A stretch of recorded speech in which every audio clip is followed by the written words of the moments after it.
Hola, buenos días. El 26 de abril de 1946, Ricardo Guardo, que representaba a la Unión Cívica Radical Junta Renovadora, fue el presidente de la Cámara de Diputados y habían votado con esa boleta a Perón Quijano. Desde el 26 de abril del 47, Ricardo Guardo iba a seguir representando ese mandato. Pero hubo un interinato donde estuvo Héctor Sutaita Sever del Partido Laborista. Eran los presidentes de la Cámara de Diputados de aquel momento, donde se aprobó el proyecto para que la mujer pudiera sufragar. Se aprobaba el sufragio del voto femenino. 109 diputados se habían distribuido con el triunfo de lo que sumatoriamente iba a dar 158 diputados en total, que iban a permitir ese debate, y 109 iban a ser los que aprobaran el voto femenino en contra de los restantes, que en total quedaban completando la cifra de 158, que era el Parlamento, la Cámara de ese momento. El peronismo estaba con distintas boletas que había ingresado, porque aquella vuelta se utilizaron distintas nomenclaturas de partidos políticos. Un sector fue con una boleta de la Unión Cívica Radical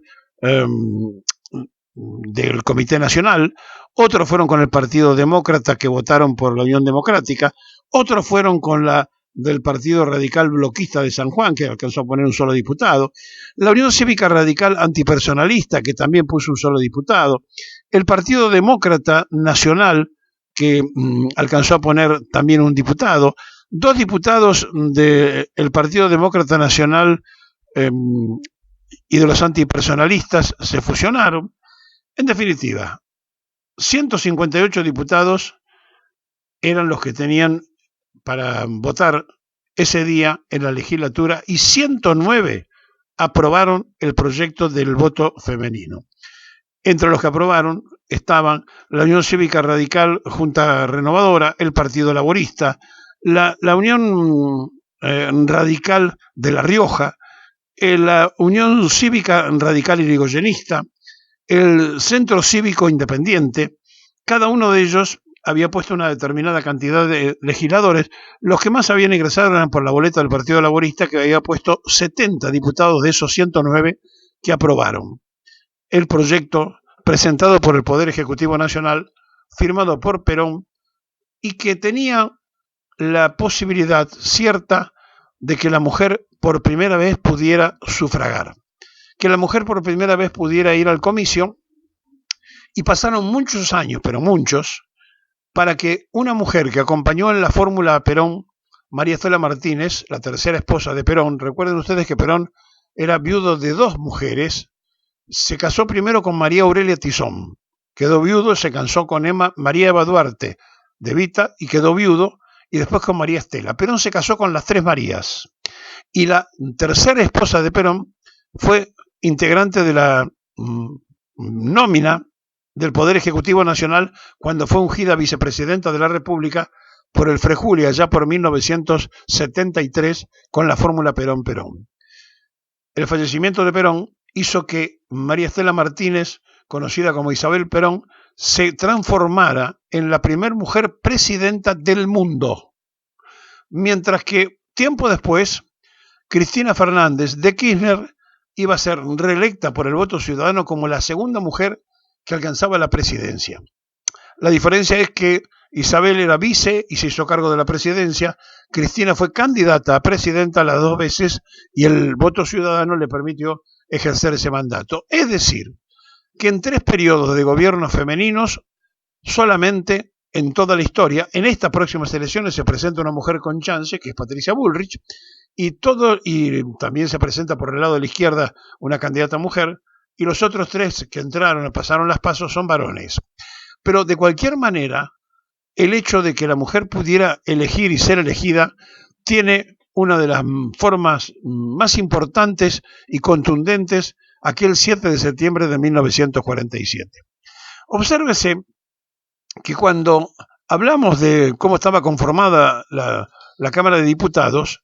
habían colocado diputados con distintas boletas, pero todos llevaban la fórmula Perón-Quijano. La Unión Democrática estaba integrada por el Partido Comunista, por los conservadores, por los demócratas, por los radicales, por los socialistas, y enfrente había sectores irigoyenistas del radicalismo, sectores del antipersonalismo, que habían estado en contra de Irigoyen en su momento, que también votaron por este lado, y el Partido Laborista, que era la expresión más vinculada al pueblo trabajador. Bueno, lo real y lo cierto es que se aprobó por una tremenda diferencia, que además le permitía a todo ese núcleo que después se transformó en el bloque del Partido Peronista, decíamos, le permitía tener ese tipo de maniobras. Perón iba a disolver tiempo después los partidos políticos que habían conformado el Frente, iba a ser el Partido Único de la Revolución, y posteriormente el Partido Único de la Revolución se iba a transformar en el Partido Peronista. Proscrito en 1955 y llevado en la proscripción hasta 1972, cuando la dictadura de Lanusse prohibió el uso de los apellidos o la palabra argentina o nacional en los partidos, a los efectos de evitar justamente que apareciera el apellido Perón o el partido con ese nombre, y entonces se funda el Partido Justicialista. El Partido Justicialista es de 1972, el Partido Peronista es posterior a esta votación femenina,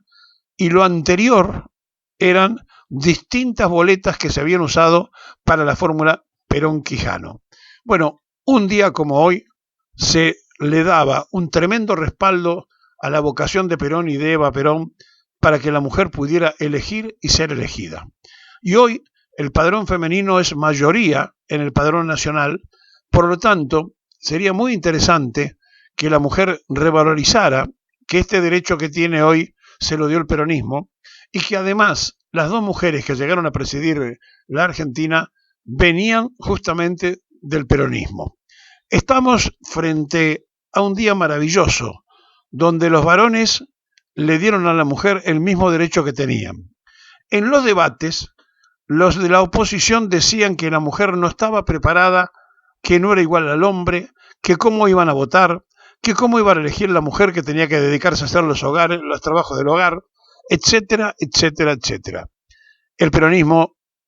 repito, representado por distintas vertientes en ese momento en la Cámara, logró finalmente convencer a propios extraños, ganó la votación por amplio margen, y la mujer en la República Argentina iba a poder votar en las elecciones de 1951, donde Perón llegó a decir: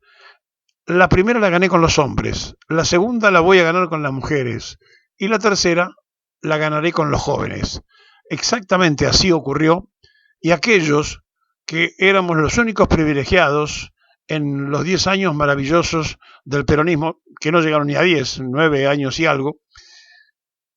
éramos los que después íbamos a tener el peso de traer a Perón a la Argentina. Sí, los únicos privilegiados fuimos los que regresamos a Perón a la República Argentina, y pudimos votar por primera vez por la fórmula Perón. Y en el cuarto oscuro había dos boletas que decían Perón, Perón. Una que había puesto Abelardo Ramos y decía vote a Perón por izquierda, esa era la campaña de Abelardo Ramos, y la otra que era la del Frejuli. Bueno, 60% largo para la fórmula Perón-Perón, en una buena paliza electoral que volvió a dar el peronismo con su líder máximo, cuando, pese a todas las proscripciones, pese a todos los impedimentos, apareció y se presentó en los comicios, porque a pesar de Lanusse, a Perón le sobraba el cuero.